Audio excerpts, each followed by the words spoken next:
I am the only person to tell you as your big sister that you are beautiful. Know it today. Mark it on the wall. Mark it somewhere and look at it every day, that I am assured that I am beautiful, that I am a queen, that I am worth dying for. That is who I am. Say it to yourself, internalize it, and know it.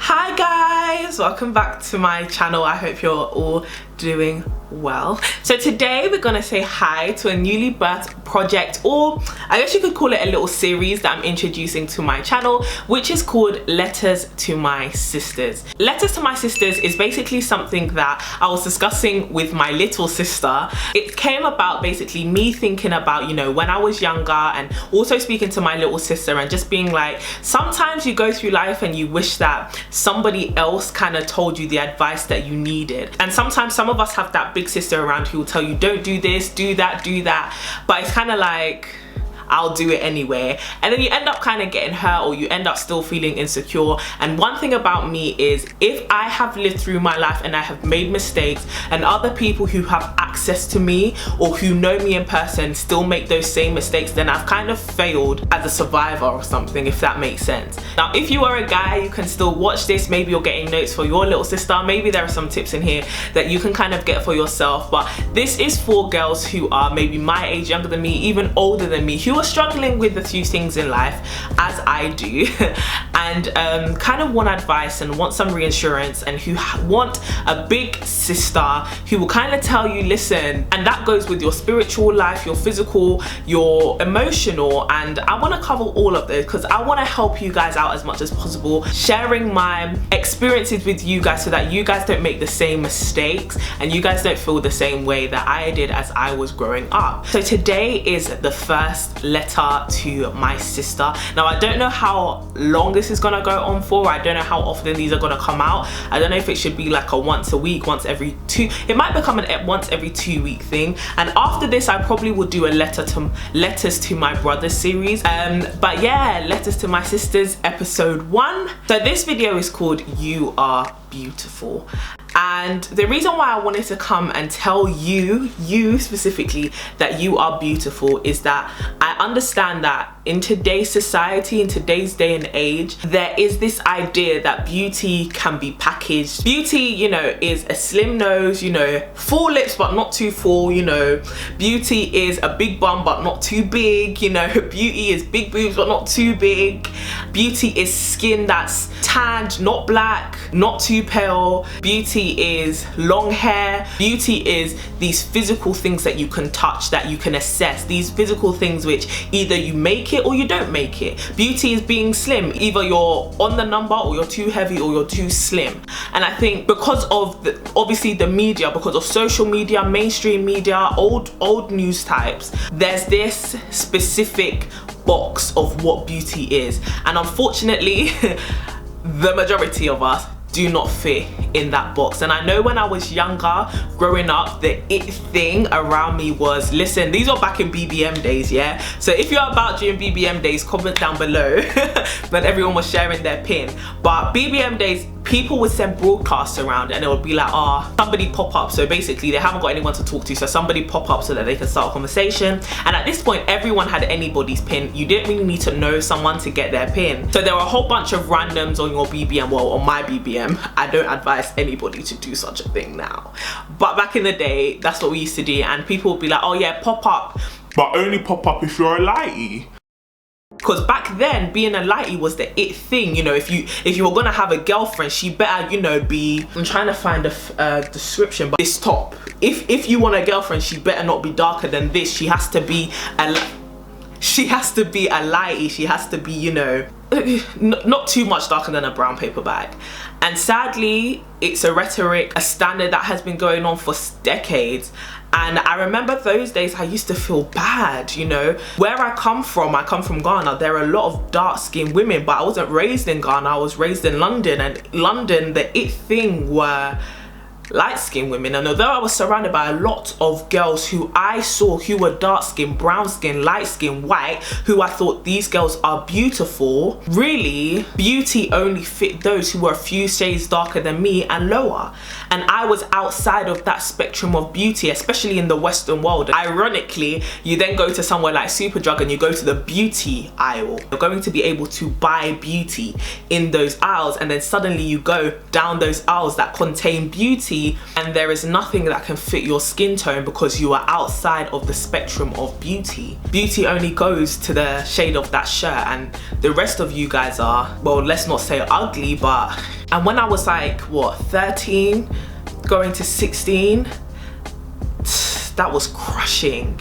That was so crushing because it was nothing I could fix.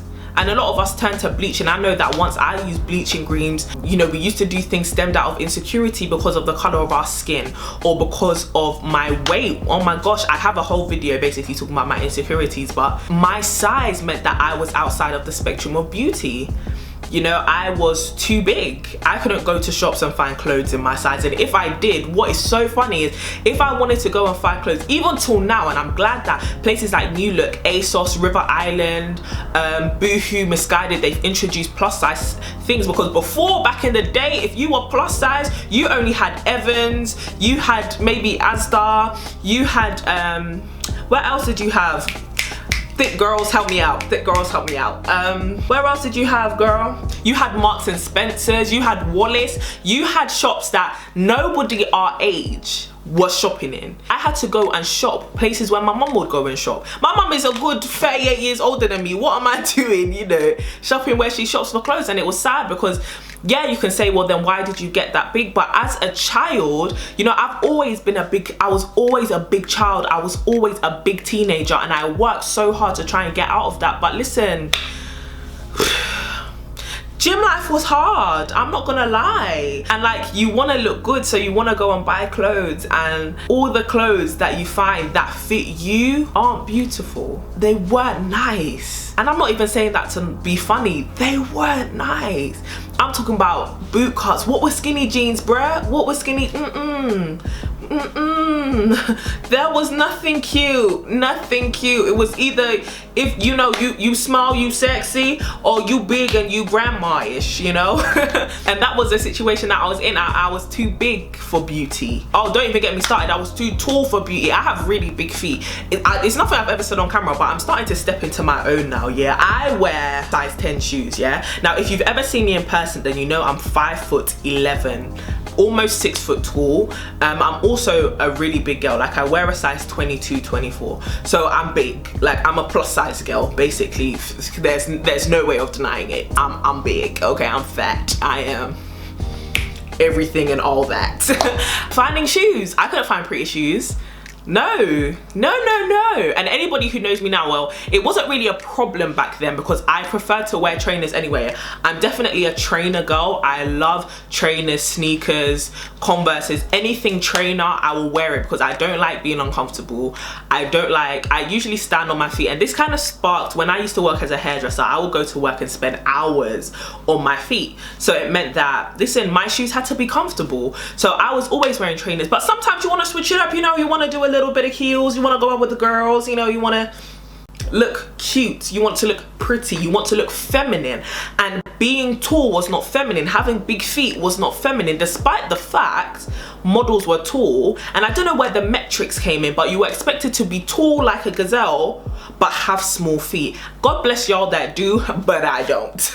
I was too tall for beautiful. My feet were too big for beautiful. My thighs were too thick for beautiful. My skin was too dark for beautiful. And to be honest, sometimes my mouth was too sharp, my personality was too sassy, and my brain was too quick for beautiful. And this is one thing that I want to let you know. You fit into beautiful. That word is for you. Don't let shops convince you that just because they don't want to make clothes with enough material for you that you do not deserve to look great. Don't think that just because, I don't know, you're ahead above everybody in class that you don't deserve to stick your head up, to stand straight, push your chest out and say, yes, I'm here, I'm occupying all of this space. Don't think that just because your skin is too dark to walk into Superdrug and find something as common as foundation to fit you, that this beautiful skin that is on you is not worthy of beauty. Because beauty is not in foundation, beauty is not in jeans, beauty is not in the latest pair of kitten heels with a nice bow at the top. That's not what beauty is. As I said previously, beauty is here. Beauty is what God says you are. You are fearfully and wonderfully made. So intricately made. You are God's workmanship. The same hands that were used to make those beautiful scenes that you see in photography and on National Geographic are the same hands that molded you so perfectly up here, in here and out here. And yeah, you might not feel it now. You might have acne, you might have the oiliest skin. When I was younger, listen, I had all sorts of issues going on with me. I didn't feel beautiful, but the truth is you are. And no one should make you feel as though you're not. And yeah, there will be times when, you know, maybe when you're older, you will get enough money to afford the virgin hair. Because when I was younger, boy, I was looking at all these girls like, her hair is so nice. I want some of that. You ain't got the money for some of that. I didn't, but now I do. I am the only person to tell you as your big sister that you are beautiful. Know it today. Mark it on the wall. Mark it somewhere and look at it every day that I am assured that I am beautiful, that I am a queen, that I am worth dying for. That is who I am. Say it to yourself, internalize it and know it. Because that's what you are. You are so beautiful. And if no one sees it, that's their loss. But someone saw you as to die for. Not because of your skin, not because of your height, not because of how thick your thighs were, not because of anything, but because beautiful is just what you are. And step into it. You don't need everything else. All of this stuff, like I said, it's just frills and decoration. All of it. Frills and decoration. And we all went through that stage where we felt ugly, but listen, you won't stay there forever. And confidence is beautiful. Intelligence is beautiful. All of this stuff, yeah, can come after. We all want to look a bit glamorous from time to time, but that's what this is. This is glamour. It's not beauty. Don't get confused. This is glamour. What is truly beautiful, what is truly admirable, what is truly awed is confidence, ambition, humor, wit, intelligence, initiative, knowledge, wisdom, patience, love, kindness, goodness. That's what's beautiful about you. Yeah. But literally, I don't know, letters to my sisters, this is something I'm going to be really passionate about, because it's like I'm speaking to my younger self, if that makes sense. But really I'm just speaking to you, and I hope that this blessed you, this helped you. Let's get a discussion started down below.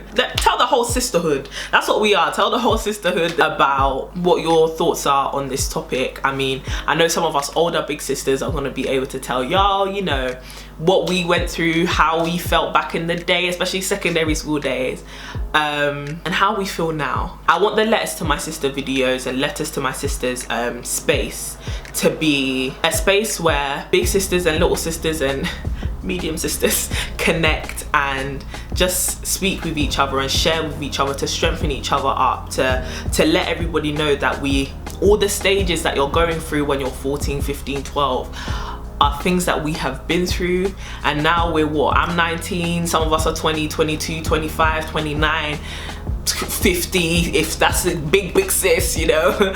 And we got through it and we made it and we're good. So yeah, and even if you're a guy, letters to my brother are coming soon, other videos are coming soon anyway. Feel free to comment from a guy's perspective or from anything, and I will talk to you. Sorry, that was a bus. And as always, stay blessed. I will talk to you all later. Bye.